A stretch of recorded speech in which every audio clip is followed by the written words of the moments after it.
Film dimulai dengan penampakan seorang gadis kecil, bernama Wen, yang diperankan oleh Kristen Cui.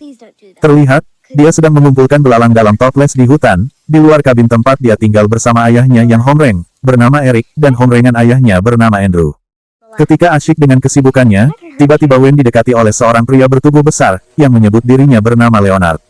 Pria itu mencoba bersikap ramah terhadapnya, bahkan ikut menangkap belalang. Leonard memberitahu Wen, bahwa dia ada di sana untuk melakukan sesuatu, yang akan dia sesali. Tak lama ketika mereka mengobrol, dari arah hutan tiba-tiba 3 orang lainnya muncul berjalan ke arah mereka, dengan bersenjata tajam yang besar. Wanita ini bernama Sabrina, Adriane, dan seorang pria bernama Redmond. Kedatangan mereka membuat Wen ketakutan dan berlari kembali ke kabin. Wen pergi untuk memperingatkan Eric dan Andrew tentang orang asing di luar.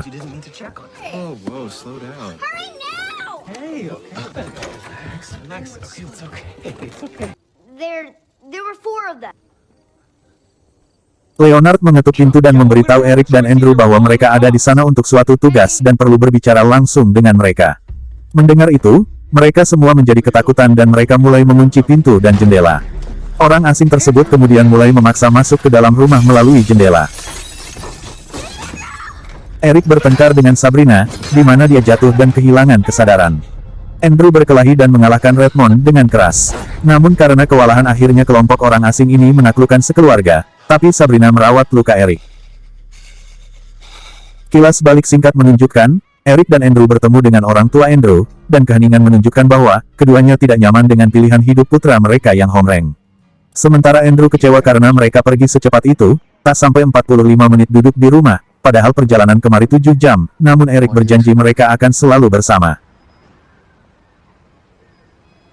Eric dan Andrew diikat, dan kelompok itu memutar film kartun untuk menghibur Wen. Eric mengalami gegar otak dan mengeluh tentang kepekaan terhadap cahaya dan kurangnya penglihatan, yang coba dibantu oleh Sabrina. Setelah semuanya beres, kelompok mulai memperkenalkan diri dan latar belakang mereka. Leonard adalah pelatih bola basket anak-anak, Sabrina adalah seorang perawat, Adriane adalah seorang juru masak, dan Redmond bekerja di bidang sanitasi. Leonard menjelaskan kehadirannya dan kelompoknya, mereka berempat telah melihat penglihatan tentang peristiwa terjadinya kiamat. Dan keluarga Eric telah dipilih untuk memberikan pengorbanan untuk memastikan kelangsungan hidup umat manusia. Jika mereka gagal memilih, peristiwa bencana akan menjadi kenyataan. Mereka juga diberitahu bahwa, mereka tidak dapat bunuh diri untuk menyelamatkan orang yang mereka cintai. Harus melalui bantuan orang lain. Eric dan Andrew bersikeras tidak ingin mengorbankan siapapun. Kelompok tersebut kemudian mengatakan bahwa umat manusia sedang diadili. Saat matahari memantulkan cermin ke arah Eric, Sabrina melangkah ke depannya, tetapi dia tampaknya melihat sesuatu di pantulannya. Redmond melangkah maju dan memasang topeng putih di kepalanya, lalu Sabrina dan Adriane menancapkan senjata mereka di kepalanya, kemudian disusul Leonard memenggalnya. Kilas balik lain menunjukkan, Eric dan Andrew ketika mereka pertama kali mengadopsi Wen. Dia lahir dengan bibir terbelah, tetapi mereka mengoperasinya untuk memperbaikinya. Kembali ke masa sekarang, Leonard menyalakan TV untuk menunjukkan kepada keluarga Eric, tentang peristiwa yang telah terjadi sejauh ini. Telah terjadi gempa bumi dan tsunami dahsyat, yang terjadi di beberapa bagian dunia, menyebabkan banyak korban jiwa. Andrew menduga bahwa mereka menjadi sasaran kelompok ini, karena sebagai pasangan homreng, karena dia mengenali Redmond sebagai pria yang pernah menyerangnya di bar, tetapi kelompok tersebut bersikeras bahwa mereka tidak ada di sana karena alasan itu. Wen mencoba melarikan diri melalui ruang bawah tanah, tetapi Leonard mengejarnya dan membawanya kembali ke rumah. Keesokan paginya, Adriane memasak sarapan untuk Wen. Tibalah waktunya bagi keluarga Eric untuk memilih korban lagi.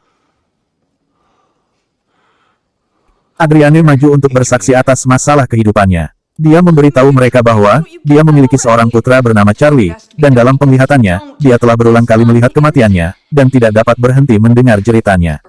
Dia memohon kepada para pria untuk memikirkan hal itu dalam keputusan mereka, tetapi Andrew tetap menolak perbuatan gila itu.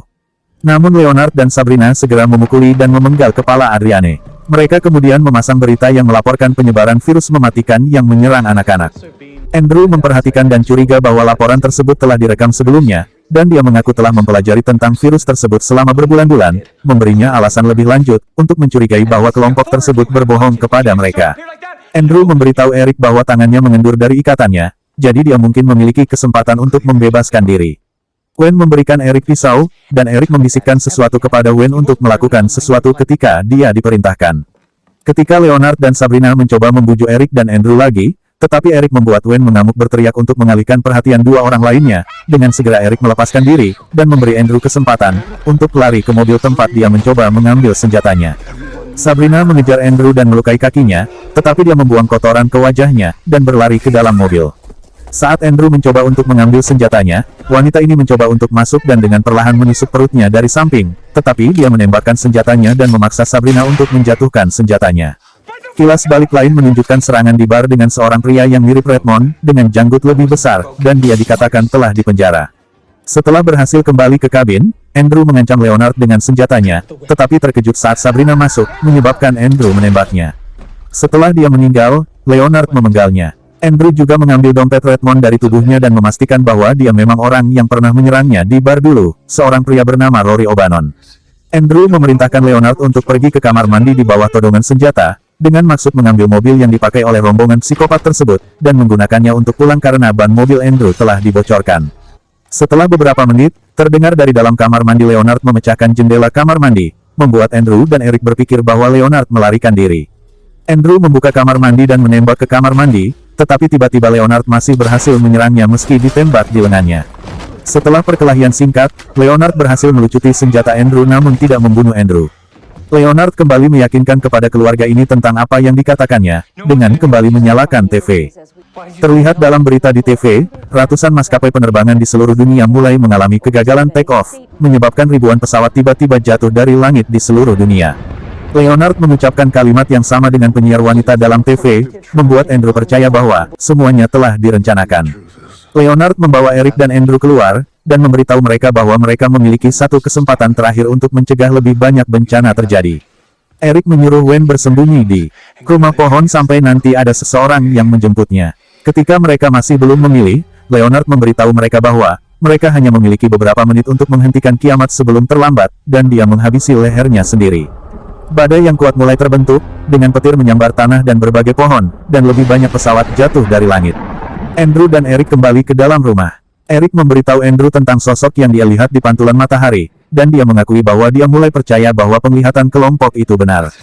Dia memperhatikan bahwa mereka masing-masing mewakili aspek kemanusiaan. Redmond adalah kedengkian, Adriane adalah penghidang makanan, Sabrina adalah kesehatan, dan Leonard adalah bimbingan. Mereka adalah 4 penunggang kuda kiamat, dan kematian mereka harus terjadi. Ketika Eric tampaknya siap menjadi orang yang berkorban, Andrew berdebat dengannya, mengatakan umat manusia tidak layak diselamatkan, karena mereka membenci dan menolak orang seperti dia dan Eric sebagai komunitas Hongreng. Eric kemudian memberitahu Andrew, tentang visi yang dia lihat, tentang dunia yang terus hidup di masa depan, dan bagaimana Andrew menjadi tua nanti, dan terus dekat dengan Wen, dan bagaimana dia menemukan karir yang dia banggakan, dan seseorang yang sangat mencintainya. Dia mencintai mereka. Dengan ini, Eric menemukan kedamaiannya dan meraih tangan Andrew agar dia bisa menembak dirinya sendiri. Setelah Andrew berduka atas kepergian Eric, dia pergi menjemput Wen dari rumah pohon. Lalu keduanya berjalan sampai mereka menemukan truk tempat kelompok Leonard masuk. Di kursi belakang, Andrew menemukan barang-barang yang membuktikan bahwa kelompok tersebut, kecuali Redmond, benar-benar seperti yang mereka katakan. Leonard benar-benar seorang pelatih anak-anak, Sabrina adalah seorang perawat, dan dia juga menemukan foto Adriane bersama anaknya yang bernama Charlie. Andrew berkendara bersama Wen ke restoran, tempat orang-orang berkumpul, untuk melihat berita tentang bencana yang telah mereda. Pesawat telah mendarat dengan selamat, dan jumlah kematian akibat virus telah melambat. Andrew dan Wen kemudian pergi bersama menuju masa depan yang tidak pasti. Tamat. Terima kasih sudah menonton, sekian dulu cerita kita kali ini. Hikmah yang bisa kita ambil dalam video ini adalah, jadilah diri sendiri apapun yang menjadi pilihan hidupmu. Akhir kata, sampai jumpa lagi di video selanjutnya dan, ciao.